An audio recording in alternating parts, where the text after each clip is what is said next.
कच्चे तेल में जिस तरह की जोरदार तेजी हुई है, 4 महीनों के ऊपरी स्तरों पर जो भाव पहुंचा है, इसके पीछे एक तो कारण क्या है और दूसरा ये कि इसका पूरा असर किन सेक्टर्स पर होगा, पॉजिटिव भी और नेगेटिव भी, जानने की कोशिश करते हैं।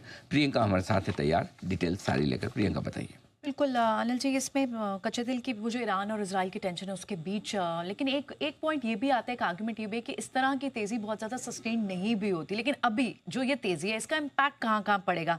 अब तक जो कच्चा तेल क्रूड जो है वो 60 से $65 पर बैरल की रेंज में रहा है। सबसे बड़ा पॉजिटिव रहा है वो OMCs के लिए रहा है।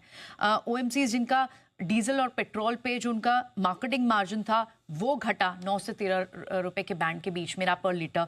इनकी LPG की अंडर रिकवरीज कहाँ लास्ट क्वार्टर में 247 रुपीज पर सिलेंडर हो गई थी, वो घट के अब 176 सिलेंडर पर। तो पहला हिट तो क्लियरली क्रूड बढ़ता है, कच्चा तेल बढ़ता है, हमारा करंट अकाउंट डेफिसिट बढ़ जाता है, महंगाई बढ़ेगी और डायरेक्टली जो इम्पैक्टेड सेक्टर्स हैं वो पहला तो OMCs है ही। दूसरे कौन से सेक्टर्स हैं जहां पर कच्चा तेल, क्रूड एक की इंग्रेडिएंट है, रॉ मटेरियल का कुछ कंपोनेंट क्रूड से आता है, उसमें पहला पेंट्स है।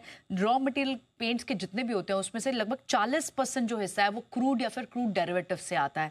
इसी तरह से आप एविएशन को देखें, वहां पर भी उनका रॉ मटेरियल का लगभग 40% हिस्सा ATF तो डायरेक्टली इंपैक्टेड होता है। टायर इंडस्ट्री को भी इम्पैक्ट पड़ता है क्योंकि इनका जो सिंथेटिक रबर होता है, कार्बन ब्लैक, केमिकल प्रिंसेस, ये सारे जो है ये रॉ मटेरियल का 40% हिस्सा बनाते हैं। तो ये 3 ऐसे स्पेस हैं और साथ ही सीमेंट भी, जहां पर भी लगभग 40 से 50% तक का रॉ मटेरियल का कंपोनेंट कच्चे तेल से आता है। तो ये 4 स्पेसेस तो ऐसे हैं जिसमें aviation, paints, tyre, cement directly impact होता है। 40 to 50% कॉस्ट उनकी रॉ मटेरियल की इंपैक्ट करती है, कच्चे तेल की मूवमेंट पर डिपेंड करती है।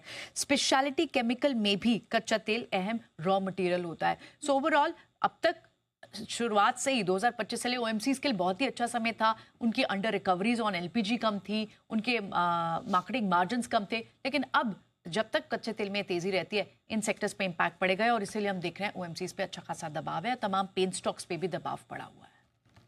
बिल्कुल, तो ये कुछ सेक्टर्स हैं जहां पर कि इम्पैक्ट है कच्चे तेल की में बढ़त का और उसका असर आज हम देख भी रहे हैं कि इन शेयरों में